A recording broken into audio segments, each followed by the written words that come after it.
When my brother and I left the orphanage, we inherited a remote farm, but we didn't expect to find an elderly couple there. My name is Olivia. I'm 23 years old, and my brother Daniel is 19. We grew up in a state-run facility in Portland, Oregon, never knowing our parents, never having a place to truly call home. The orphanage was all we knew for most of our lives, a cold building with grey walls and rules that seemed designed to break your spirit rather than build it. Daniel and I clung to each other through everything, the only family we had in a world that seemed determined to remind us we were alone. When I turned 18, I got a small apartment and worked 2 jobs so Daniel could visit on weekends, giving him something to look forward to, a glimpse of what life could be like outside those walls. We dreamed of the day he'd turn 18 too, when we could finally start our lives together, away from the system that had defined our entire existence. That day came on a Tuesday in March, a grey morning that felt like every other morning until the social worker, Mrs. Patterson, called us into her office with an expression I'd never seen on her face before.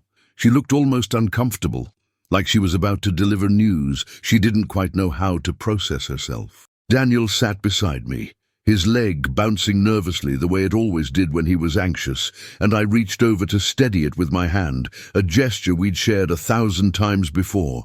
Mrs. Patterson cleared her throat, shuffled some papers on her desk, and then looked at us with something that might have been sympathy or might have been confusion. I couldn't tell which. She told us that our grandfather, a man named Robert Mitchell, whom we'd never met, never even heard of, had passed away 6 months earlier, and in his will he'd left us his property, a farm about 3 hours outside of Eugene, Oregon, deep in the countryside where the towns were small and everyone knew everyone else's business. We sat there in stunned silence, trying to process what she was saying. A grandfather we never knew existed had left us a farm, an actual piece of land, a place that could be ours. Daniel looked at me with wide eyes, and I saw the same mixture of hope and disbelief that I felt churning in my own chest.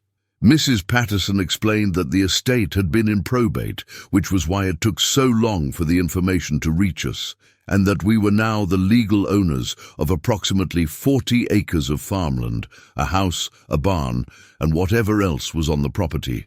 She handed us a folder with documents, legal papers that meant nothing to me at first glance, and a set of keys that felt impossibly heavy in my palm.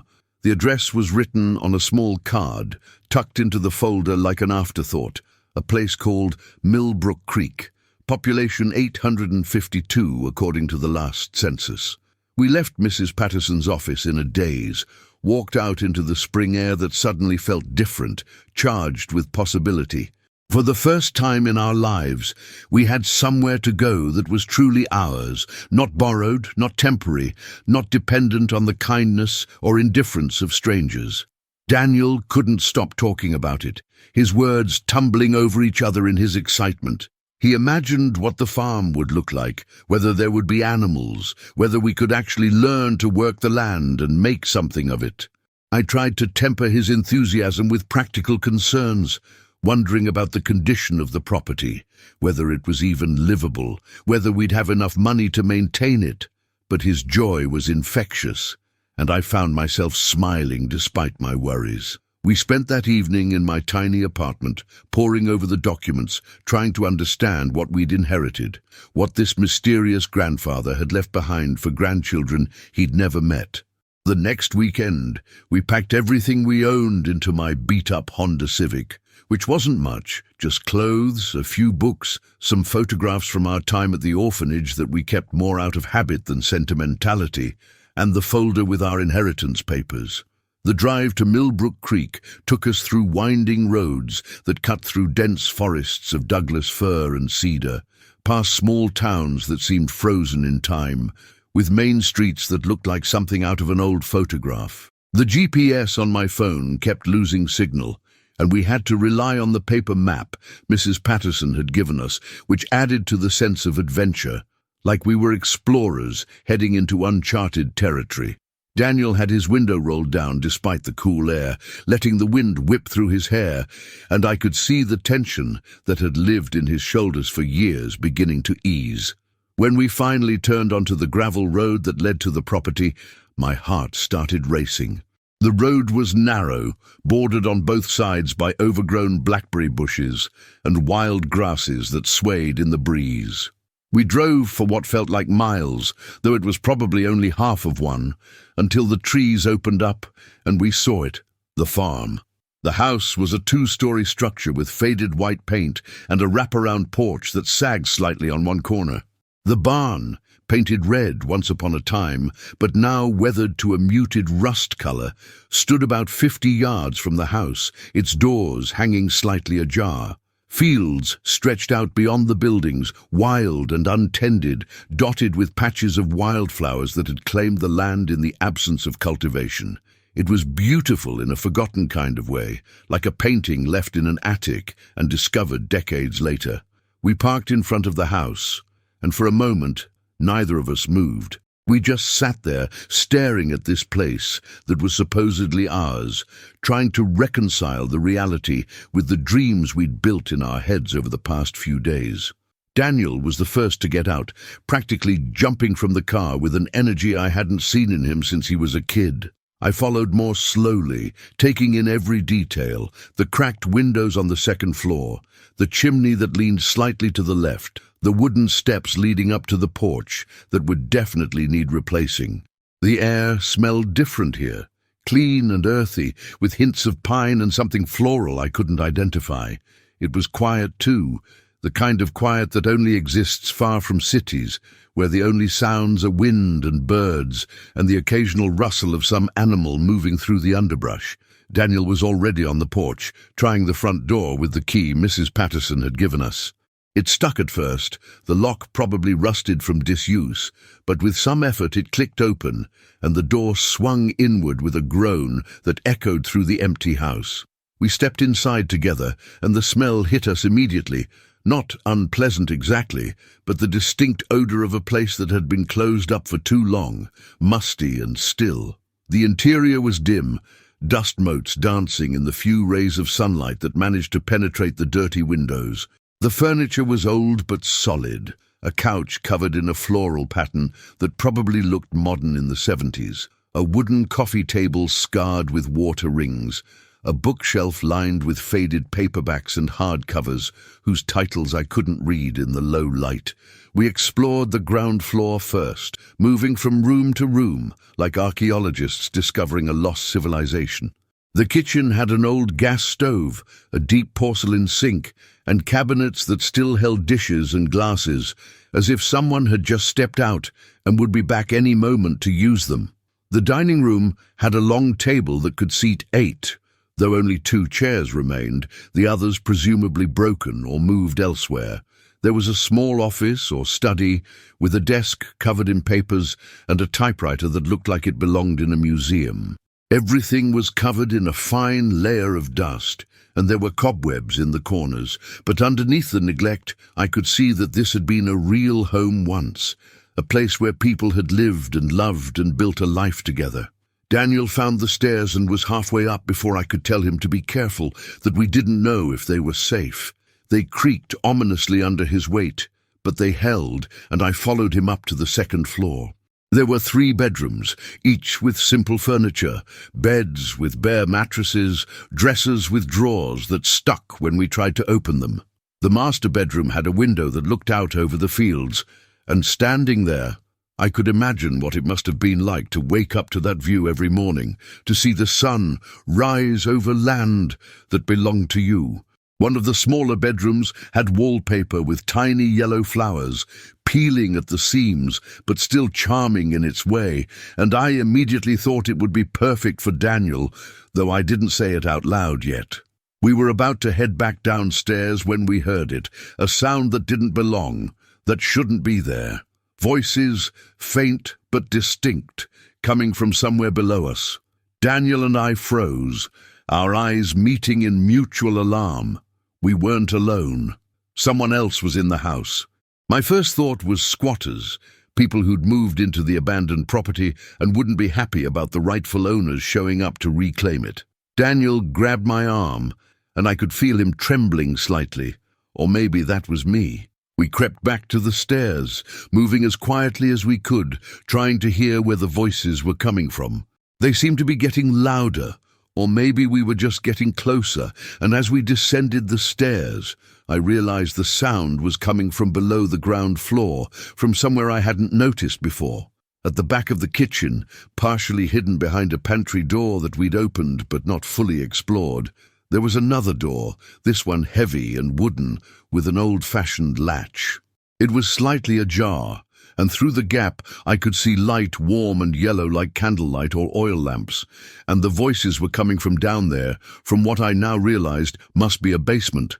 My heart was pounding so hard I could hear it in my ears, and Daniel was gripping my hand so tightly it hurt, but I pushed the door open wider, revealing a set of stairs leading down into the earth. The voices stopped immediately, as if whoever was down there had heard the door open, and for several seconds there was absolute silence, the kind that makes your skin prickle with awareness. Then a voice called up, elderly and wavering but not unfriendly, asking who was there, asking if someone had finally come. It was a woman's voice, and there was something in it that sounded almost relieved rather than frightened or defensive. Daniel and I exchanged glances, and I made a decision, probably not the smartest one, but curiosity and a strange sense that we needed to know what was happening in our own house overrode my caution. I called down, identifying myself, saying we were the new owners, the grandchildren of Robert Mitchell, and asking who they were and what they were doing in our basement. There was a pause, then footsteps, slow and shuffling, and then a figure appeared at the bottom of the stairs, an elderly woman with white hair pulled back in a bun, wearing a cardigan and slippers, looking up at us with eyes that held both surprise and something that might have been recognition. Hey, if you're enjoying this story and want to hear more incredible tales like this one, make sure to hit that subscribe button right now. We share real-life stories that will make you think, feel, and see the world differently, and I'm really curious, if you inherited a property and found strangers living there, what would be your first reaction? Would you call the police immediately, or would you try to talk to them first like Olivia and Daniel are doing? Drop your thoughts in the comments below, because I love reading your perspectives, and your comments actually help other viewers find these stories too. Now let's get back to what happened next. Because trust me, you won't believe what this elderly woman told them. She introduced herself as Margaret, and behind her, moving even more slowly, came an elderly man she called her husband, Harold. They both looked to be in their late 70s or early 80s, with the kind of fragility that comes with advanced age, but their eyes were sharp and alert, taking us in with the same curiosity we felt looking at them. Margaret invited us down, as if this were her home and not ours, but something in her manner made it impossible to refuse. Daniel and I descended the stairs carefully, and what we found at the bottom took our breath away. The basement wasn't just a basement, it was a fully furnished living space, warm and comfortable, with rugs on the concrete floor, a small kitchenette in one corner, a sitting area with mismatched but cozy furniture, and what looked like a bedroom sectioned off by a curtain in the back. There were oil lamps providing light, casting dancing shadows on the walls, and a small wood stove that explained the warmth. Margaret gestured for us to sit, and we did, perching on the edge of a love seat that had seen better days but was surprisingly comfortable. Harold settled into an armchair with a grunt, and Margaret remained standing, wringing her hands nervously, clearly trying to figure out how to explain their presence. I asked the obvious question, as gently as I could, wanting to understand before making any decisions about what to do next. Margaret took a deep breath and began to tell us a story that seemed impossible, yet as she spoke, I found myself believing every word. She and Harold had been friends with our grandfather Robert for over 40 years, had been neighbors when they all lived in town, before Robert moved out to the farm following our grandmother's death 26 years ago. Robert had been a solitary man after that, devoted to his land, but withdrawn from most human contact, and Margaret and Harold had been among the few people he still spoke to regularly. About 3 years ago, Margaret explained, she and Harold had fallen on hard times. Harold had been diagnosed with a progressive illness that required expensive treatments, and their savings had evaporated almost overnight. They lost their house, had nowhere to go, and were facing the prospect of living in their car or trying to navigate the overwhelmed shelter system. When Robert found out, he made them an offer that seemed too good to be true. He told them they could live in his basement, that he'd converted it years ago into a livable space for reasons he never fully explained, and that they could stay as long as they needed, with only one condition. They were to remain in the basement, to never go upstairs into the main house without his explicit permission, and to keep their presence a secret from everyone in town. It was an odd arrangement, certainly, but they were desperate, and Robert assured them it wasn't about shame or hiding, but about his own need for privacy and solitude in his final years. They'd been living there ever since. 3 years of quiet existence beneath a house where a lonely old man went about his daily routines above their heads. Robert would bring them food, supplies, anything they needed, and in return, they respected his boundaries, staying in their underground home, venturing out only at night for fresh air when Robert was asleep. Harold's condition had stabilized with proper medication, which Robert had somehow managed to help them obtain, and they'd fallen into a routine that, while unconventional, had given them stability and safety when they had neither. Then, 6 months ago, Robert had died. Margaret's voice broke when she talked about finding him, how she'd gone upstairs one morning when he didn't come down at his usual time, and discovered him in his bed, looking peaceful, as if he'd simply decided not to wake up. She and Harold had been terrified, not knowing what to do, whether to report it or stay hidden, whether they'd be arrested for trespassing or accused of something worse. They'd ultimately called the authorities anonymously, Margaret said, reporting that they'd noticed the property seemed abandoned and were concerned about the owner.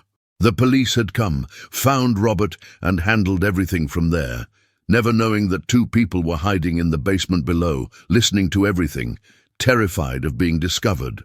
After the funeral, which they couldn't attend without revealing themselves, they'd expected the property to be sold, expected new owners to show up any day and find them. But weeks turned into months, and no one came, so they stayed, having nowhere else to go, surviving on the supplies Robert had stockpiled and the small disability checks Harold received that they had delivered to a post office box in town. They'd been living in a state of suspended animation, waiting for the inevitable day when their secret home would be taken from them. And now here we were, Daniel and I, the grandchildren Robert had never mentioned, never contacted, never acknowledged, and yet had left everything too. I could see the fear in Margaret's eyes as she finished her story, the uncertainty about what we would do with this information. Daniel was unusually quiet beside me, processing everything, and I realized that the weight of this decision was falling on me, the older sibling, the one who'd always had to be the responsible one. Part of me wanted to be angry at Robert for creating this situation, for leaving us not just a property, but a moral dilemma. 2 elderly people whose lives were in our hands. But another part of me, the part that remembered what it felt like to have nowhere to go, to be at the mercy of systems and strangers, understood exactly why Robert had done what he did and why Margaret and Harold had accepted his offer. I looked at Daniel, and I could see in his eyes that he was thinking the same thing I was. We'd spent our entire lives in a place where nobody wanted us, where we were shuffled around like inconvenient problems to be managed.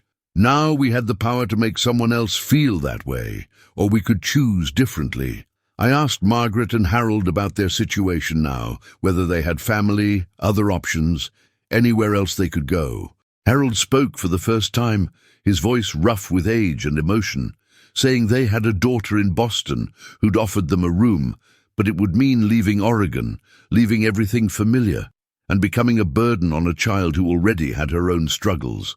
They'd been saving what little they could, hoping to find an affordable apartment eventually, But the reality of housing costs on a fixed income made that dream seem increasingly impossible.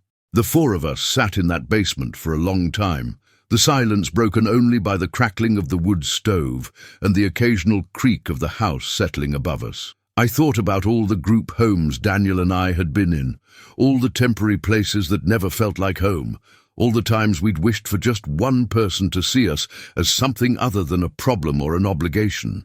I thought about the farm upstairs. More space than two people could possibly need, rooms standing empty, while two elderly people lived like refugees in a basement. And I thought about Robert, this grandfather we'd never known, who'd apparently had the capacity for kindness towards strangers, but had never extended it to his own grandchildren. And I wondered what had happened in his life to create that contradiction, what pain or regret had shaped his choices. I made a decision then, one that felt both impulsive and somehow inevitable, like it was the only choice that made any sense given everything we'd been through. I told Margaret and Harold that they could stay, that we wouldn't force them out, that we'd figure out an arrangement that worked for everyone.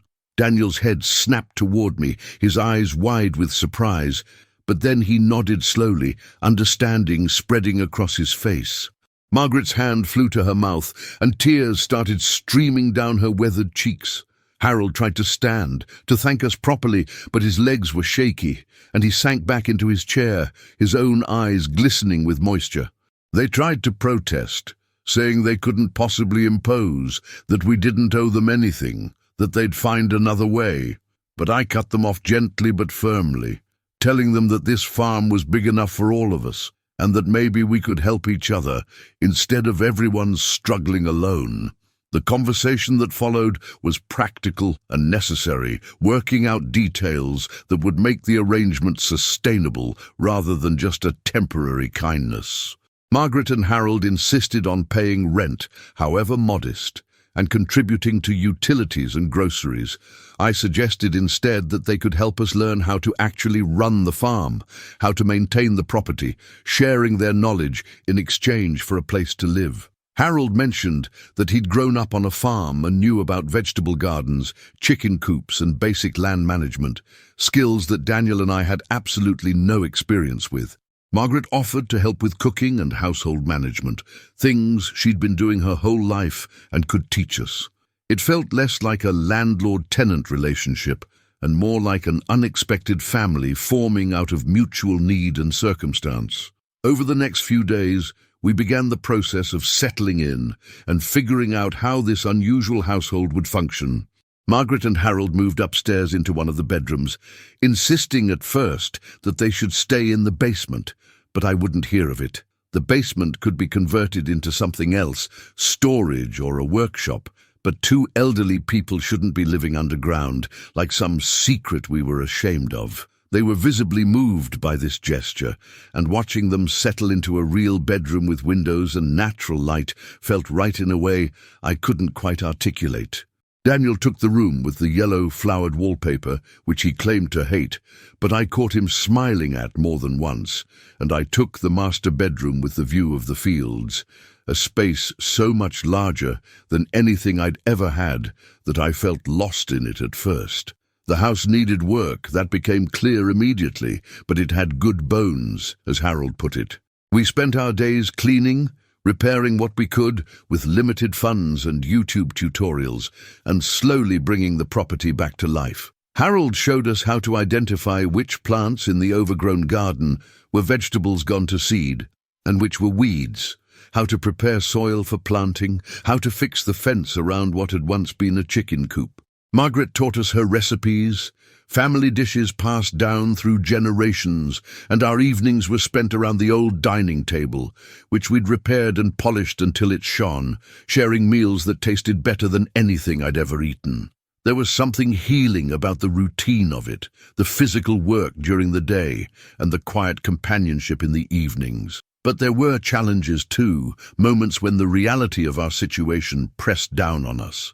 Money was tight. Incredibly tight, and we were burning through the small savings I'd accumulated faster than I'd anticipated.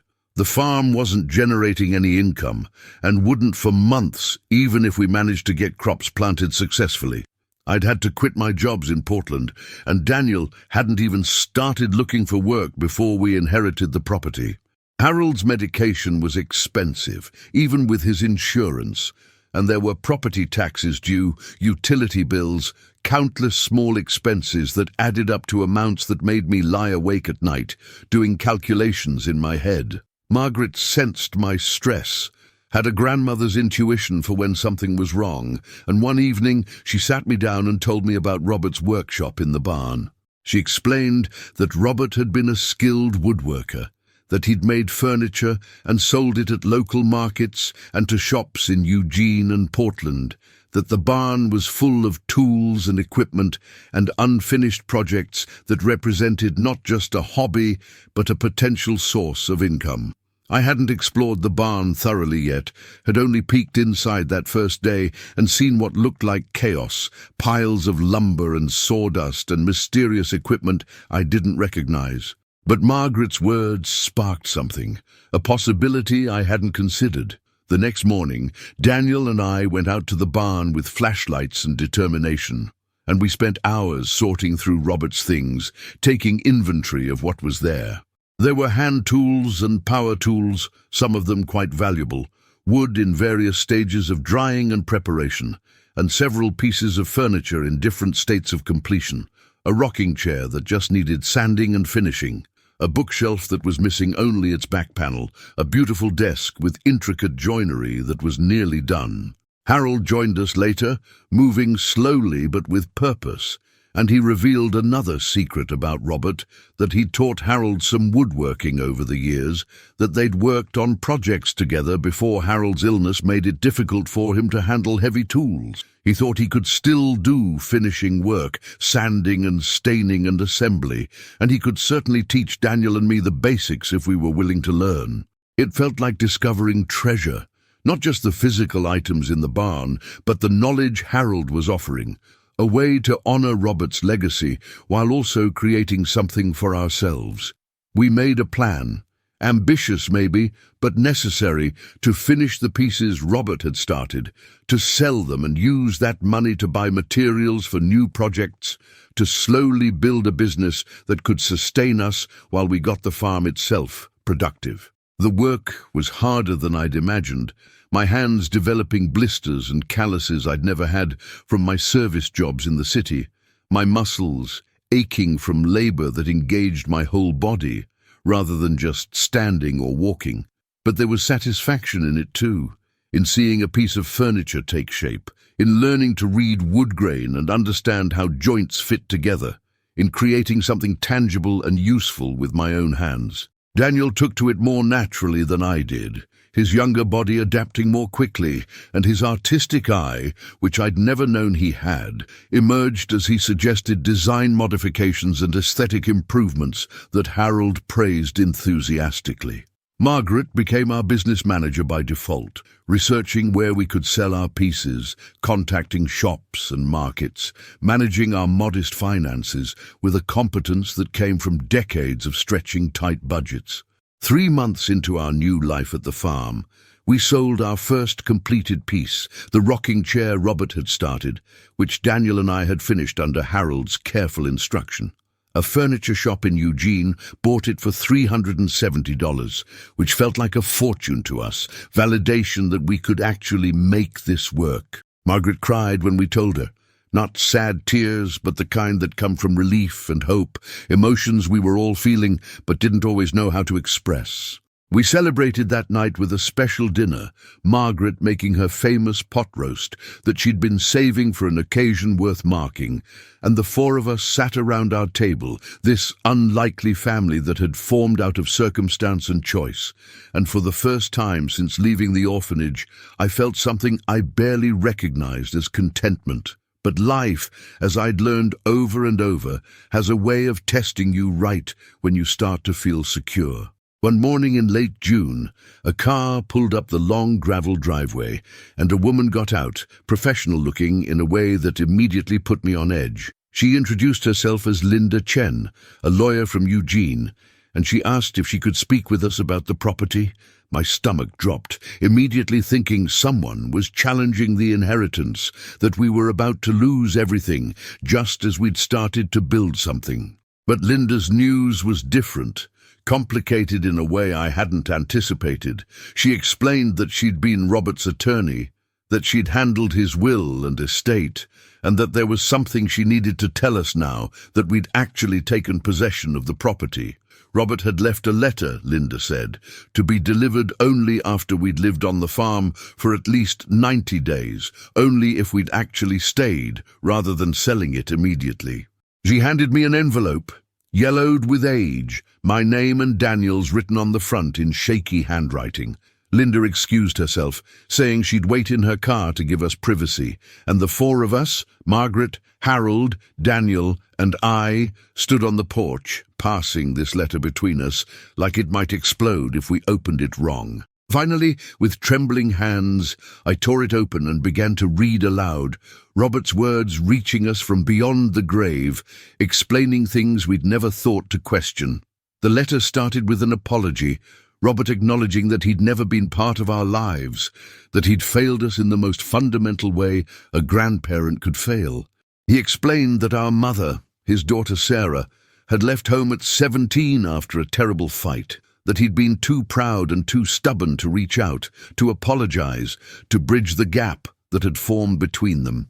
He'd learned years later that she'd had children, had tried to contact her then, but she'd refused his calls, his letters, wanted nothing to do with him after he'd essentially disowned her for choices he'd disagreed with. By the time he'd softened enough to try harder, to push past her resistance, she was gone, died in an accident when Daniel was just a baby and I was 4, too young to have any memories of her that weren't filtered through photographs and stories from social workers.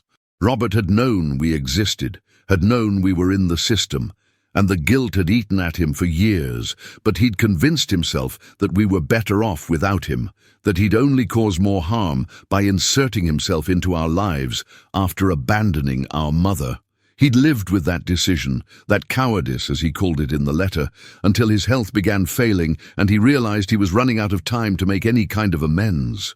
He couldn't face us, couldn't bear to see the accusations in our eyes that he felt he deserved, so he'd done the only thing he could think of, left us everything he had and hoped it would be enough, hoped we'd find some peace or happiness in the place that had been his refuge after he'd lost everyone he'd loved through his own stubbornness and pride. The letter went on to explain Margaret and Harold's presence, how he'd made them promise to stay hidden until after his death, not wanting to complicate the inheritance, but hoping that if we found them, we'd see them as he did, as good people who deserved kindness and who might offer us the guidance and care he'd failed to provide. He'd set up a small trust fund. Linda would explain the details, intended to help with Harold's medical expenses for the next 5 years and to provide some financial cushion for the farm, enough to keep us afloat while we figured out how to make it sustainable. It wasn't a fortune, he wrote, but it was everything he had left after his own final expenses, and he hoped it would be enough to give us a start, a foundation to build something better than the loneliness and regret that had defined his own final years. I finished reading with tears streaming down my face, and Daniel was openly sobbing beside me. Margaret had her arms around both of us, and Harold was wiping his eyes with a handkerchief. The grief was complicated, mourning a grandfather we'd never known, angry at choices he'd made that had robbed us of family, but also understanding in a way that only comes from your own experience with mistakes and regret, how people can make terrible decisions and live with the consequences in ways that poison everything around them. Robert had been wrong, deeply wrong, to stay away, but he'd also been human, flawed and frightened, and carrying wounds we'd never fully understand. The farm, this place, was his apology written in land and lumber, and the hope that we'd be better than he'd been, that we'd choose connection over pride, forgiveness over grudges. Linda came back to the porch and spent an hour explaining the trust fund, the financial details Robert had arranged, and it was more than I dared to hope for. enough to cover Harold's medications for years, enough to pay property taxes and buy materials for the woodworking business, enough to plant proper crops next spring and maybe even get some chickens and repair the coop. It wouldn't make us wealthy, but it would give us breathing room, time to build something sustainable without the constant terror of immediate financial collapse.